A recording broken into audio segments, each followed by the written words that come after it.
നമസ്തേ. ഓം ശ്രീമാത്രേ നമ. ശ്രീദേവി അസ്ട്രോളജിക്കൽ ചാനലിലേക്ക് ഏവർക്കും സ്വാഗതം. അത്തം നക്ഷത്രത്തിന്റെ പൊതു സ്വഭാവവും 2025 ഇവർക്ക് വന്നു ചേരാവുന്ന ഗുണഫലങ്ങളും എന്തെങ്കിലും പരിഹാരങ്ങൾ ചെയ്യേണ്ടതുണ്ടെങ്കിൽ അതിനെക്കുറിച്ചുമാണ് ഇവിടെ പ്രതിപാദിക്കുന്നത്. അത്തം നക്ഷത്രം ശാന്തതയും സൗകുമാര്യവും കുലീനതയും തുളുമ്പുന്ന ഒരു മുഖഭാവമായിരിക്കും ഇവർക്കുള്ളത്. വശ്യതയാർന്ന പുഞ്ചിരി ഇവരുടെ പ്രത്യേകതയാണ്. അടുത്തു പെരുമാറുന്നവരിൽ ഓർമ്മ നിലനിൽക്കുന്ന നല്ല പെരുമാറ്റമായിരിക്കും ഇവർക്കുള്ളത്. നിഷ്കളങ്ക സ്വഭാവമായിരിക്കും. ജീവിതത്തിൽ ഒരടുക്കും ചിട്ടയുമൊക്കെ എപ്പോഴും പ്രകടിപ്പിക്കും. വൃത്തിയും വെടിപ്പും എല്ലാ കാര്യത്തിലും ഉണ്ടാകും. മറ്റുള്ളവരെ അതിന് പ്രേരിപ്പിക്കുകയും ചെയ്യും. എന്തെങ്കിലും തരത്തിലുള്ള ഉയർച്ച ഉണ്ടായാൽ ഉടൻ തന്നെ തകർച്ചയും പിന്തുടർന്നുണ്ടാവുമെന്നുള്ള ഒരു അല്പം ബുദ്ധിമുട്ടുകൾ നമ്മൾ ചിലപ്പോൾ അനുഭവിക്കേണ്ടതായി വന്നേക്കാം. ഉയർച്ചയോടൊപ്പം തന്നെ ചെറിയ ചെറിയ തകർച്ചയെയും നേരിടേണ്ടതായി വന്നേക്കാം. ഏത് ബുദ്ധിമുട്ടുകളെയും സഹിക്കുവാനും അതിജീവിക്കുവാനുള്ള ശേഷി ഇവർക്കുണ്ട്. ആരെയും ഉപദ്രവിക്കണമെന്നോ ചതിക്കണമെന്നോ ഇവർ ആഗ്രഹിക്കുകയില്ല. മറ്റുള്ളവർ ഉപദ്രവിച്ചാൽ പോലും സഹനശക്തിയോടുകൂടി പെരുമാറും. സഹായം സ്വീകരിക്കുന്നവർ പൊതുവെ ശത്രുക്കളായി തീരും. കഴിവിനനുസരിച്ചുള്ള ജീവിത പുരോഗതി ഇവർക്കുണ്ടാവില്ല. ഏതെങ്കിലും തരത്തിൽ നിർഭാഗ്യം ജീവിതത്തിലുടനീളം പിന്തുടരും. ഒന്നിൽ കൂടുതൽ പ്രവർത്തന മണ്ഡലങ്ങൾ ഉണ്ടാകും. ഒരേ രംഗത്ത് തന്നെ ഉറച്ചു നിൽക്കാതെ അങ്ങോട്ടും ഇങ്ങോട്ടും മാറിക്കളിച്ചെന്ന് വരാം. മറ്റുള്ളവരുടെ കീഴിൽ ജോലി ചെയ്യുവാൻ ഇവർ താല്പര്യപ്പെടുകയില്ല. പല വിധത്തിലുള്ള ഭാരിച്ച ചുമതലകളും ഏറ്റെടുക്കേണ്ടതായി വരും. കുശാഗ്ര ബുദ്ധിയായിരിക്കും. ചില അവസരങ്ങളിൽ ലുബ്ധന്മാരായി തോന്നാമെങ്കിലും ദുർവ്യയശീലം നല്ലോണമുണ്ട്. 28-നും 40-നും മധ്യയുള്ള കാലമാണ് പൊതുവെ നല്ല കാലമായി പറയപ്പെടുന്നത്. കാരണം ഇവർ ചന്ദ്രദശയിലാണ് ജനിച്ചിരിക്കുന്നത്. അതുകൊണ്ട് നല്ല മുഖസൗന്ദര്യം ഇവരുടെ പ്രത്യേകതയാണ്.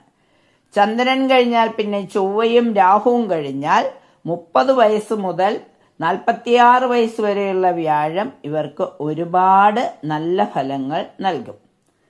ദാമ്പത്യ ജീവിതം സുഖകരമായിരിക്കും. ഗ്രഹഭരണത്തിൽ കഴിവുള്ളവരും മനോനൈർമല്യമുള്ളവരുമായ ജീവിത പങ്കാളിയെ ഇവർക്ക് ലഭിക്കും. ചിലപ്പോൾ കുറച്ചുനാൾ അകന്നു കഴിയാൻ ഒരു സാഹചര്യം വന്നേക്കാം. ഈ നക്ഷത്രത്തിൽ ജനിച്ച സ്ത്രീകൾക്ക് ഈ ഫലങ്ങൾക്ക് പുറമെ കണ്ണിനും കാലിനും ചെവിക്കും ചില പ്രത്യേകത ഉണ്ടെന്നും വരാം. ശരീരവടിവും സൗന്ദര്യമുള്ളവരുമായിരിക്കും ഇവർ. സദാചാരനിഷ്ഠയും കുലീനതയും പെരുമാറ്റത്തിൽ തന്നെ പ്രകടമാക്കും. ഇവർ ഒരേ സമയം ഉന്മേഷവാന്മാരായിരിക്കും. ഒരേ സമയത്ത് ഇവർ ആത്മീയവും ഭൗതികവുമായ കാര്യങ്ങളിൽ താല്പര്യം കാണിക്കും. ഇവരുടെ ദേവത ആദിത്യ ഭഗവാനാണ്. കൈപ്പത്തിയാണ് ചിഹ്നം. ശുദ്ധഹൃദയ ആകയാൽ തങ്ങളിൽ നിന്നും അനുഭവിച്ചവർ തന്നെ ഇവരോട് നന്ദികേട് കാട്ടും. സ്നേഹിതന്മാരെ ആകർഷിക്കാൻ ഇവർക്ക് പ്രത്യേക സാമർഥ്യമാണ്. സ്വന്തം വീട് വിട്ട് താമസിക്കുന്നവരായിരിക്കും. സ്ത്രീകളിൽ ക്ഷമാശീലം ധാരാളമായി ഉണ്ടാകും. സുഗന്ധവസ്തുക്കളും പാത്രങ്ങളും മറ്റും ശേഖരിക്കുന്നതിൽ താല്പര്യം കാണിക്കും. പ്രിയദർശിനികളാകാൻ ഇവരെപ്പോഴും ശ്രമിക്കുന്നത് കാണാം. ഇനി നമുക്ക് പൊതുഫലങ്ങളിലേക്ക് കടക്കാം. അതിനു മുമ്പായി ഇവരുടെ വേദനക്ഷത്രം ചതയമാണ്. അശ്വതി, ഭരണി, കാർത്തിക കാല്, അതായത് മേടം രാശിയിൽ ഇവർ പുതിയ കാര്യങ്ങളൊക്കെ ചെയ്യുന്നത് ഒന്ന് ശ്രദ്ധിച്ച് വേണം. അതായത് ഇവർക്ക് ഏറ്റവും അനുകൂലമായത് ഈ ഷഷ്ടാഷ്ടമ രാശികളിൽ കർമ്മങ്ങൾ ചെയ്യുന്നത്, പുതിയ ബന്ധങ്ങളൊക്കെ സ്ഥാപിക്കുന്നത് ഇവർക്ക് തന്നെ പല വിധത്തിലുള്ള ദോഷങ്ങൾക്ക് കാരണമാകും.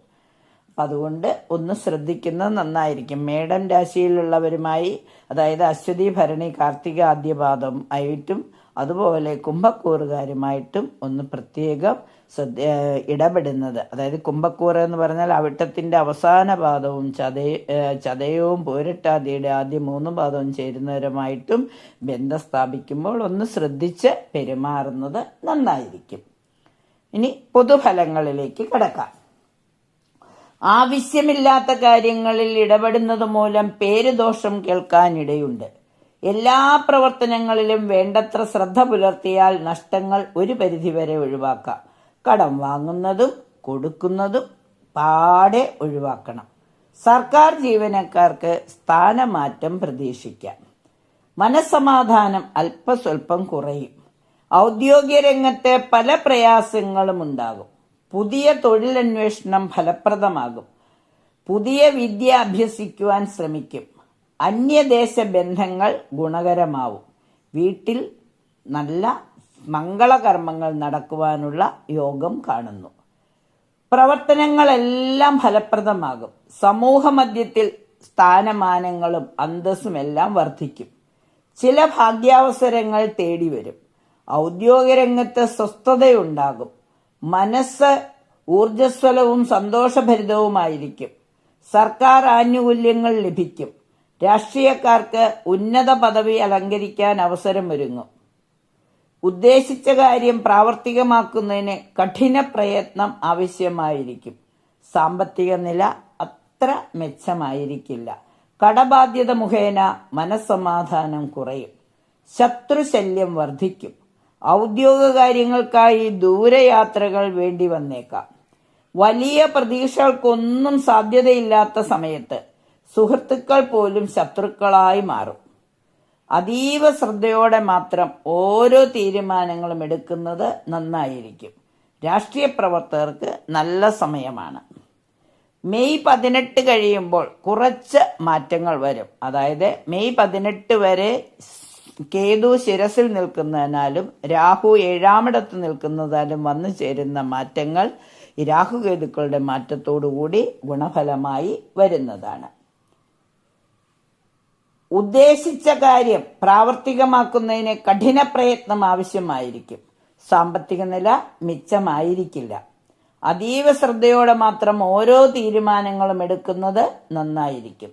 കുടുംബാന്തരീക്ഷം പൊതുവേ സന്തോഷപൂർണമായിരിക്കും. ദീർഘകാലമായി കടം കൊടുത്ത പണം തിരികെ കിട്ടും. പൂർവീയ സ്വത്ത് അധീനതയിലാകും.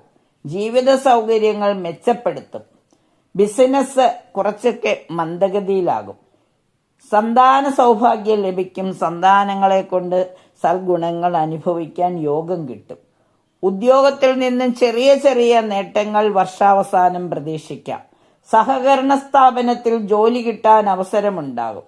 തൊഴിലാളികളിൽ നിന്നും ആത്മാർത്ഥമായ സഹകരണം ഉണ്ടാകും.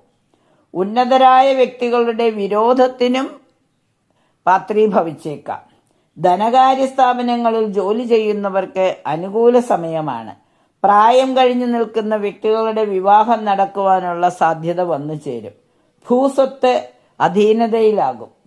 പതിവിലുമധികം യാത്ര ചെയ്യേണ്ടി വരും. ധനകാര്യ സ്ഥാപനങ്ങളിൽ ജോലി ചെയ്യുന്നവർക്ക് പല വിധത്തിലുള്ള പ്രൊമോഷൻസോ ബോണസോ ഒക്കെ ലഭിക്കുവാൻ യോഗം കാണുന്നു. വാഹനങ്ങൾക്ക് റിപ്പയർ ആവശ്യമായി വരും. ഭൂമി വിൽപ്പന അല്ലെങ്കിൽ ഭൂമി ക്രയവിക്രയം നടത്തും. വക്കീൽ, കോൺട്രാക്ടർ എന്നിവർക്ക് നല്ല സമയമാണ്. സ്ഥാനക്കയറ്റത്തിനുള്ള തടസ്സം മാറിക്കിട്ടും. സാമ്പത്തികമായി ഉയർച്ച പതുക്കെ പതുക്കെ അനുഭവപ്പെടും. പരീക്ഷയിൽ ഉയർന്ന വിജയമുണ്ടാകും. ഇഷ്ടമുള്ള സ്ഥലങ്ങളിലേക്ക് പോകാനുള്ള ആഗ്രഹം സാധ്യമാകും. അന്യർക്ക് സഹായങ്ങൾ നൽകും. ആത്മീയ യാത്രകൾ സംഘടിപ്പിക്കും. ശത്രുശല്യം ഉണ്ടാകുമെങ്കിലും ഈശ്വരാനുഗ്രഹത്താൽ എല്ലാത്തിനെയും അതിജീവിക്കുവാൻ സാധിക്കും. ചിലപ്പോൾ ചില സന്ദർഭത്തിൽ ദുഷ്ടവിചാരങ്ങൾ മനസ്സിനെ അസ്വസ്ഥമാക്കും. കർമ്മരംഗത്ത് തിരിച്ചടികൾ ഉണ്ടാകും. അന്ധവിശ്വാസങ്ങൾ കാരണമായി വഞ്ചിക്കപ്പെടുന്നതിനും ഇടയുണ്ട്. മുൻകോപം വളരെ ശ്രദ്ധാപൂർവം നിയന്ത്രിക്കേണ്ടതാണ്. സുഖാസക്തി ധനനഷ്ടത്തിന് തന്നെ കാരണമാകും. സുഖകരമായ സാഹചര്യങ്ങളിൽ കഴിയാൻ ഇടവരികയും അതിൻ്റെ ഒപ്പം അല്പം മനക്ലേശവും വന്നു ചേരാം. അന്യന്റെ പണമെടുത്ത് ചിലവഴിക്കാനുള്ള പ്രവണതയുണ്ടാകും. ഉദരസംബന്ധമായ അസുഖങ്ങളും വന്നു ചേരാം. വ്യാപാരത്തിൽ അഭിവൃദ്ധി ഉണ്ടാകുമെങ്കിലും പിണങ്ങിക്കഴിഞ്ഞിരുന്ന അയൽക്കാരുമായി സ്നേഹത്തിൽ വർദ്ധിക്കും. അതോടുകൂടി സാമ്പത്തിക സ്ഥിതി മെച്ചപ്പെടുകയും ചെയ്യും. പൊതുവെ പറഞ്ഞാൽ 2025 ആദ്യ ഭാഗം അല്പസ്വല്പം വിഷമതകൾ നൽകുമെങ്കിലും വർഷാവസാനം നല്ല ഫലങ്ങൾ പ്രതീക്ഷിക്കാം. എല്ലാ സൗഭാഗ്യങ്ങളും അത്തം നക്ഷത്രക്കാർക്ക് വന്നു ചേരട്ടെ എന്ന് ആശംസിച്ചുകൊണ്ട് നന്ദി, നമസ്കാരം.